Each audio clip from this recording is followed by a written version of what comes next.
Il existe un endroit dans notre système solaire qui possède, sous une couche de glace de 20 km d'épaisseur, 2 fois plus d'eau que tous les océans de la Terre réunis. Un endroit où des sources hydrothermales cracheraient probablement, depuis 4 milliards d'années, une eau riche en minéraux dans un océan privé de lumière. Un endroit qui présente exactement les conditions que nous associons à la vie sur Terre. Il s'agit bien sûr d'Europe, le 14e plus grand satellite de notre système solaire. Et en ce moment même, une sonde de 6 tonnes d'une valeur de 5 milliards de dollars fonce là-bas pour répondre à une seule question. Sommes-nous seuls ? Il n'y a qu'un seul problème. Jupiter détruit tout ce qui ose s'approcher de lui, qu'il s'agisse de matière organique ou non. Je m'appelle Sirwan et voici Chronique de Mars. Avant de pouvoir comprendre à quel point cette mission est incroyablement difficile, nous devons d'abord comprendre pourquoi nous allons sur Europe. Et la réponse commence en 1979. À l'époque, voyager est passé à toute vitesse près de Jupiter et a renvoyé des images auxquelles aucun scientifique ne s'attendait. Europe, cette petite lune glacée, avait à peine de cratères. Pratiquement aucun. Tout autre corps solide du système solaire a été bombardé par des astéroïdes pendant des milliards d'années. La Terre a été remodelée à plusieurs reprises. La Lune, c'est-à-dire notre Lune, montre ses cicatrices sans aucune honte. Mais Europe ? Lisse comme une boule de billard. Quelque chose devait renouveler sa surface en permanence. Quelque chose d'actif, quelque chose de presque vivant. En 1995, la sonde Galileo est arrivée. Pendant 8 ans, elle a tourné autour de Jupiter et de sa Lune. Et son magnétomètre a découvert quelque chose qui a tout changé. Lorsque Jupiter tournait, son champ magnétique vacillait. Ce champ vacillant induit sur Europe son propre champ magnétique. Et il est étonnamment puissant. La seule façon dont cela peut fonctionner physiquement, c'est qu'il y ait une couche conductrice d'électricité juste sous la surface. Une couche d'environ 100 km de profondeur composée d'eau salée. En d'autres termes, un océan. Prenons un instant pour digérer ça.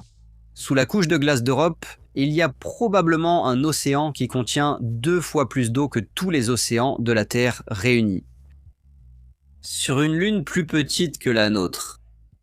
Mais comment un océan peut-il rester liquide sur une lune qui ne reçoit qu'un quart de la lumière du soleil que nous avons ici ? La température de surface est de moins 170 degrés Celsius. 170 Grad Celsius. En fait, ce truc devrait être gelé jusqu'à la moelle. La réponse, ce sont les forces de marée. Europe n'est pas seule à tourner autour de Jupiter. Elle fait partie d'une résonance avec 2 autres lunes, Io et Ganymède. Pendant que Ganymède termine une orbite, Europe en accomplit 2 et Io en accomplit 4. Cette élégance mathématique a une conséquence physique brutale. Europe est constamment attirée vers Jupiter, puis de nouveau éloignée, puis de nouveau attirée, et ainsi de suite. La Lune est étirée et comprimée comme une balle en caoutchouc dans la main. Si un océan existe sous la surface, Europe se déforme d'environ 30 mètres à chaque orbite. Sans océan, ce ne serait qu'un mètre. Cette friction produit de la chaleur. Assez de chaleur pour maintenir l'eau à l'état liquide. Et là où il y a de l'eau liquide pendant des milliards d'années, il y a, d'après tout ce que nous savons, une chance pour la vie. Si ça t'impressionne autant que moi, alors appuie maintenant sur le bouton « J'aime ». Faites simplement glisser la fenêtre de commentaires à gauche sur mobile.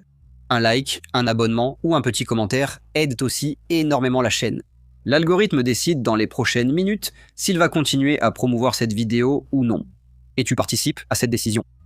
Merci et poursuivons. Venons-en au vrai problème. Jupiter n'est pas seulement la plus grande planète du système solaire. C'est aussi une machine infernale à haute énergie cosmique. Au plus profond de son intérieur, la pression est si forte que l'hydrogène se trouve probablement sous forme métallique et liquide. Cette substance génère un champ magnétique 20 000 fois plus puissant que celui de la Terre. Si tu pouvais voir ce champ depuis la Terre, il apparaîtrait dans le ciel 2 fois plus grand que la pleine Lune. Au milieu de ce champ magnétique, Io orbite. Le corps céleste le plus actif sur le plan volcanique du système solaire. Les volcans d'Io crachent sans cesse du dioxyde de soufre dans l'espace. Et le champ magnétique de Jupiter capture ces particules ionisées et les accélère à plus de 300 km par seconde. Le résultat est une ceinture de radiation qui détruit tout équipement électronique qui s'y aventure en quelques heures à quelques jours. D'ailleurs, nous avons une vidéo dédiée à Io, dont le lien figure ci-dessous. Si tu te tenais à la surface d'Europe, tu recevrais 5400 millisieverts de rayonnement en une seule journée. À titre de comparaison, la dose annuelle de rayonnement de fond sur Terre est d'environ 3 millisieverts. Quelques heures d'exposition suffiraient pour mourir du syndrome d'irradiation aiguë. Et nous voulons envoyer une sonde dans cet enfer, qui doit fonctionner pendant 4 ans. La solution est ingénieuse et rappelle un peu la stratégie d'un boxeur expérimenté. Il sait qu'il ne survivrait pas à un choc violent. L'astuce ? Va au corps à corps, frappe rapidement et retire-toi avant même que l'adversaire puisse réagir. C'est plus facile à dire qu'à faire, mais c'est ce que fait Europa Clipper. Au lieu d'orbiter autour d'Europe, la sonde orbite autour de Jupiter lui-même, sur une orbite elliptique très allongée. Tous les 14 jours, elle plonge brièvement dans la ceinture de radiation, voyageant à 4 km/h. Elle collecte des données en passant près d'Europe, recueille autant d'informations que possible, puis se retire dans la zone de sécurité pendant 10 jours. Pendant cette phase calme, elle transmet les données vers la Terre et prépare le prochain survol. 49 survols au total. 3 ans de mission principale. À chaque survol, la sonde reçoit autant de rayonnement que ce qu'1 million de radiographies thoraciques produirait sur Terre. C'est précisément ce concept qui a donné son nom à la mission, les Clippers du milieu du 19e siècle. Au 19e siècle, les Clippers étaient des voiliers rapides et élancés qui entraient dans les ports, déchargèrent leur cargaison à toute vitesse et repartaient avant même que leurs concurrents plus lourds aient pu accoster. Exactement la même stratégie, mais dans l'espace. Mais même cette stratégie ne suffit pas à protéger l'électronique. À l'intérieur de la sonde se trouve un coffre-fort en aluminium d'environ 1 cm d'épaisseur. La NASA l'appelle simplement The Vault, c'est-à-dire le coffre-fort. Ici se trouvent les ordinateurs, la mémoire et les systèmes de contrôle critiques. Tout le reste est protégé individuellement. Les ingénieurs ont dû jouer à un jeu de Tetris très précis. Chaque composant sensible a été placé de manière à être protégé au maximum sans que la sonde ne devienne trop lourde. En parlant de poids, Europa Clipper, avec plus de 6 tonnes, est la plus grande sonde interplanétaire jamais construite par la NASA. Avec ses panneaux solaires déployés, elle mesure 30 mètres d'une extrémité à l'autre. Si on la plaçait au pied de la Statue de la Liberté, les panneaux atteindraient sa couronne. Ce n'est pas un satellite, c'est un vaisseau volant. Si ce voyage vers les étoiles te fascine autant que moi, alors tu devrais absolument jeter un œil à notre collection Ad Astra Art Astra. Elle semble avoir touché une corde sensible. Casquette, t-shirt, sweats à capuche. Broderie soignée, coton bio, produit durablement dans l'UE. Rien de criard, rien de forcé. Juste la devise qui conclut chaque vidéo à garder en tête. Celui qui commande avec le code 26 reçoit 15% sur l'ensemble de ses achats. Voici le code QR et le lien est en bas. Retour à notre sonde spatiale. L'une des décisions de conception les plus curieuses de toute la mission est que Europa Clipper fonctionne à l'énergie solaire. Cela semble absurde. Près de Jupiter, la lumière du Soleil n'atteint plus qu'un quart de l'intensité que nous avons sur Terre. Toutes les sondes précédentes envoyées vers Jupiter, à l'exception de Juno, étaient alimentées au plutonium-238. Il s'agit d'un isotope radioactif qui produit constamment de la chaleur par sa désintégration. C'est la source d'énergie idéale pour les longues missions dans le système solaire externe. Voyager 1 et 2 utilisent cette technologie depuis 1977. Cassini l'a utilisée pour explorer Saturne. New Horizons envoie encore des données depuis au-delà de Pluton grâce à cette technologie. Pourquoi pas de batterie au plutonium pour Europa Clipper ? La réponse est l'une des histoires les plus frustrantes de l'exploration spatiale américaine. Le plutonium-238 est produit comme sous-produit de la fabrication d'armes nucléaires. Avec la fin de la guerre froide, les États-Unis ont arrêté la production en 1988. Depuis lors, la NASA puise dans les stocks restants et a même dû acheter du plutonium à la Russie. Depuis une dizaine d'années seulement, le laboratoire national d'Oak Ridge produit de petites quantités. 4 grammes par an. Pour situer, le rover Perseverance sur Mars avait besoin de 4,8 kg Au rythme de production actuel, il faudrait seulement 1200 ans pour reproduire cette quantité. Et oui, tu as bien entendu, j'ai bien dit. Avec l'automatisation en cours, la production devrait atteindre 1,5 kg par an, mais cela ne suffit absolument pas. Le peu de plutonium disponible a été réservé pour Dragonfly, une mission de drone qui doit explorer Titan, la lune de Saturne, à partir du milieu des années 2030. D'ailleurs, tu trouveras aussi une vidéo dont le lien est ci-dessous. Donc, Europa Clipper a reçu des panneaux solaires. Ils font 30 mètres de long, et pour compenser les faibles conditions de luminosité autour de Jupiter, ils sont dimensionnés de façon absurde. Même ainsi, ils ne fournissent qu'environ 700 watts de puissance électrique autour de Jupiter. C'est à peu près autant qu'une bouilloire consomme. Avec cela, une sonde de la taille d'un autobus doit fonctionner. Ça fonctionne. Mais c'est une conséquence directe d'une décision politique de 1988 dont la NASA ressent encore aujourd'hui les effets. Passons maintenant aux instruments. Que cherche exactement Europa Clipper ? 9 instruments scientifiques sont à bord, plus une mesure de gravité. Ils se répartissent en 2 catégories au total. Des instruments de télédétection, qui analysent la lumière et le rayonnement d'Europe à distance, et des instruments de mesure directe, qui respirent littéralement la fine atmosphère de la Lune. Les magnétomètres, au nombre de 3, sont fixés à un bras télescopique en fibre de carbone de 8,5 mètres de long. Ils ont été placés aussi loin que possible de la sonde métallique, de la structure, afin de ne pas fausser les mesures. Leur mission, mesurer précisément le champ magnétique induit d'Europe afin d'en déduire la salinité et la profondeur de l'océan. Complètement fou. Absolument incroyable, tout simplement. L'instrument radar Reason peut voir à travers la glace. Jusqu'à 30 km de profondeur, il fonctionne avec 2 fréquences. Une onde longue de 9 MHz pour une pénétration en profondeur et une onde plus courte de 60 MHz pour les détails de surface. Lors du survol de Mars en mars 2025, cet instrument a été testé en conditions réelles pour la première fois. Il a parfaitement fonctionné. 6 go de données en 40 minutes. Voilà une préoccupation de moins pour les ingénieurs. Des spectromètres dans l'infrarouge et l'ultraviolet analyseront la chimie de surface.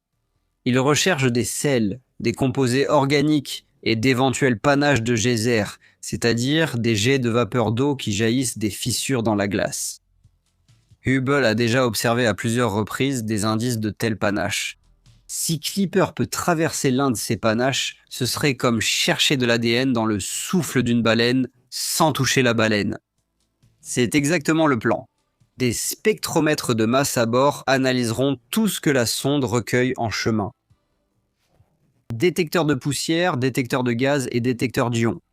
Si l'une de ces échantillons contenait ne serait-ce qu'une trace d'un composé organique qui ne peut pas être expliqué de manière abiotique, ce serait la plus grande découverte scientifique de l'histoire de l'humanité. Mais Clipper n'est pas seul dans cette aventure. L'Agence spatiale européenne, l'ESA, a envoyé sa propre mission dans le système de Jupiter.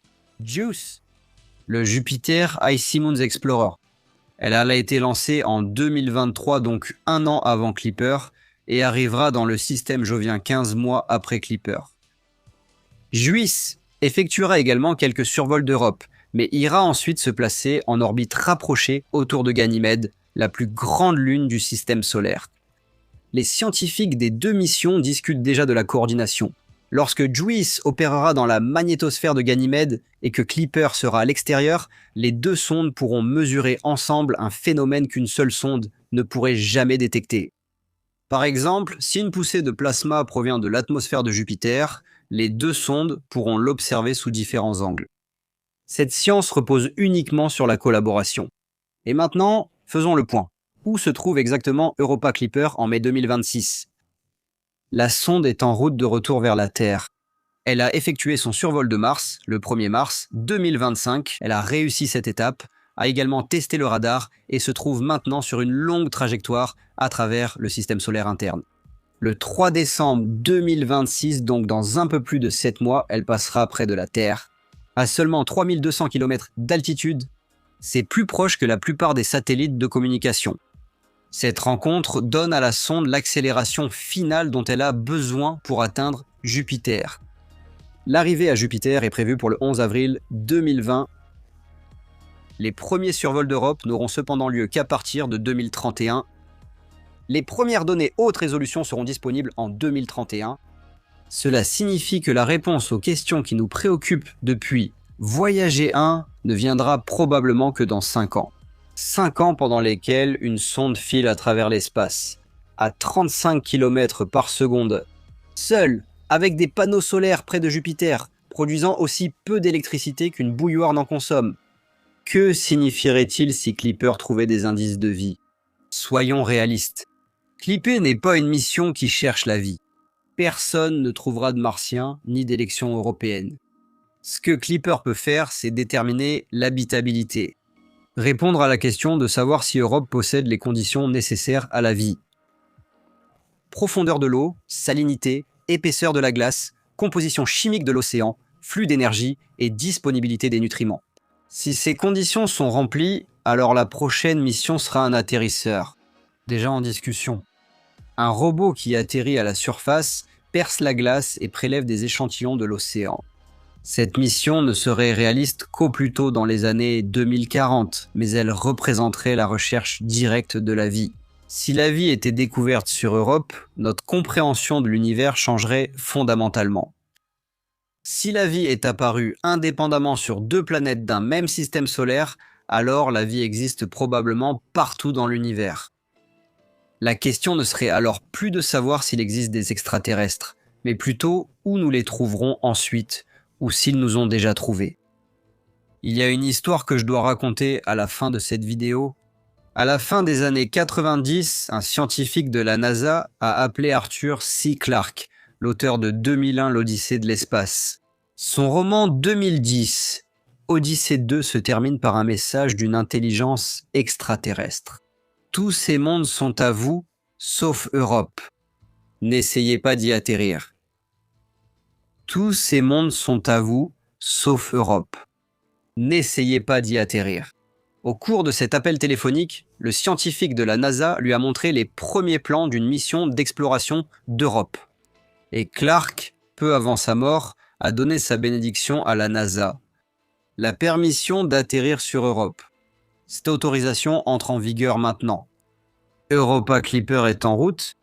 Dans 4 ans, elle atteindra Jupiter. Dans 5 ans, nous aurons les premières données haute résolution d'un océan qui sommeille sous 20 km de glace depuis 4 milliards d'années. Et peut-être, juste peut-être, découvrirons-nous que nous n'avons jamais été seuls. Un grand merci à Poussa. Sans son soutien, cette chaîne serait très différente. Je m'appelle Sirwan et c'était Chronique de Mars. Merci d'avoir regardé. Per aspera ad astra.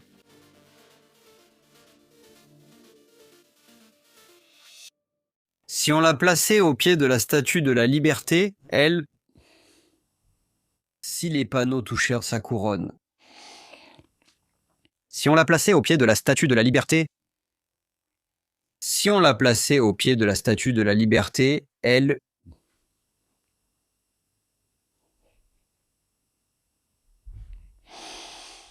Détends-toi, calme-toi, alors...